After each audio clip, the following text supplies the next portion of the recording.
Assalamualaikum warahmatullahi wabarakatuh. Innal hamdalillah nahmaduhu wa nasta'inuhu wa nastaghfiruh wa na'udzu billahi min sururi anfusina wa min sayyiati a'malina may yahdihillahu fala mudhillalah wa may yudlilhu fala hadiyalah.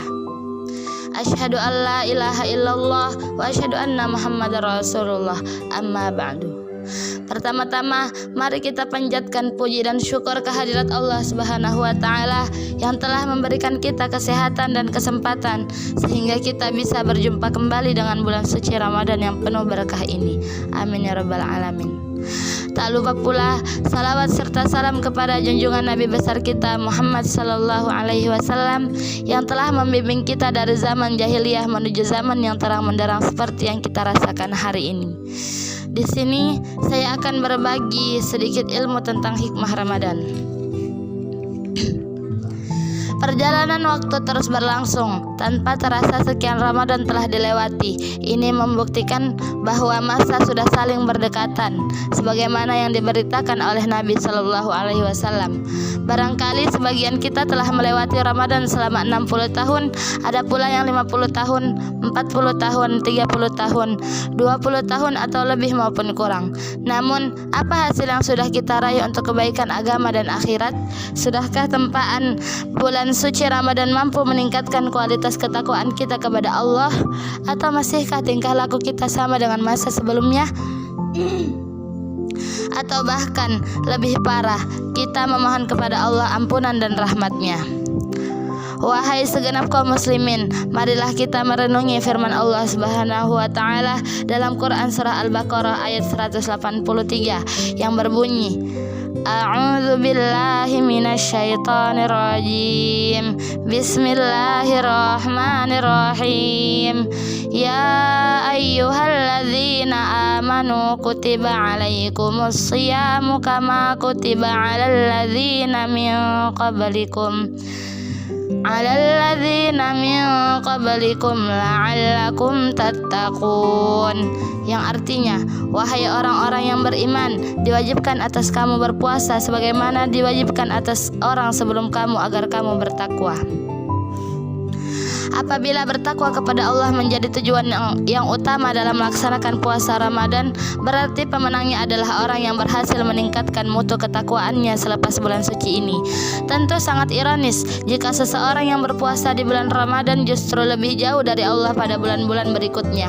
Bahkan merupakan kesalahan yang besar bila seseorang yang berpuasa mau menahan diri dari hawa nafsu dan syahwat hanya dalam bulan suci Ramadan, dan tak lebih dari itu. Semestinya fenomena rasa antusias yang sedemikian tinggi untuk melaksanakan ibadah dan menjauhi kemaksiatan dalam bulan suci Ramadan bisa ditularkan pada perputaran waktu yang selanjutnya. Wahai segenap kaum muslimin, marilah kita menghilangkan dari benak kita asumsi bahwa Ramadan hanya sekedar seremonial ritual agama yang digelar karena adat istiadat umat Islam.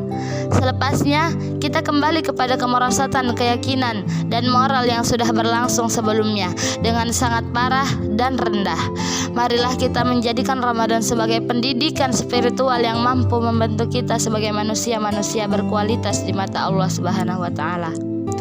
Wahai segenap kaum muslimin, sesungguhnya bulan suci Ramadan ini mengandung berbagai pelajaran dan hikmah yang cukup banyak. Ibarat buah yang sudah ranum di atas pohonnya dan hanya tinggal menanti siapa yang datang untuk memetiknya. Berpuasa adalah syariat dahulu kala yang diwarisi oleh para nabi dan rasul sampai kepada Nabi Muhammad sallallahu alaihi wasallam dalam rangka meningkatkan mutu ketakwaan kita. Di samping itu, berpuasa dapat menghindarkan kita dari segala gejolak hawa nafsu dan syahwat yang menyesatkan. Singkatnya, dengan berpuasa kita bisa menyelamatkan diri dari amukan api neraka. Rasulullah Shallallahu Alaihi Wasallam bersabda, yang artinya berpuasa itu adalah tameng yang dengannya seorang hamba bisa membentengi diri dari amukan api neraka. Hadis riwayat Tirmizi. Ya, berpuasa adalah tameng yang membentengi kita dari amukan api neraka. Bagaimana tidak, dengan berpuasa kita telah menutupi pintu-pintu syaitan yang berada dalam tubuh kita.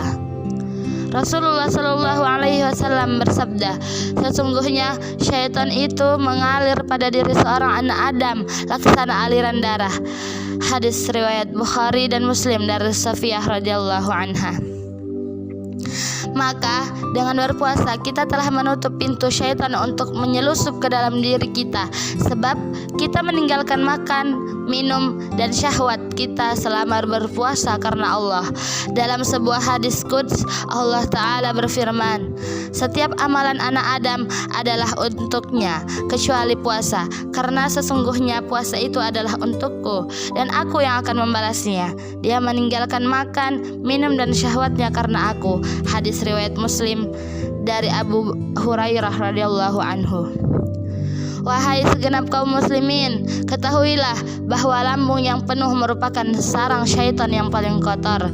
Dari lambung yang penuh itu, dia akan menggoda seseorang manusia untuk durhaka kepada Allah.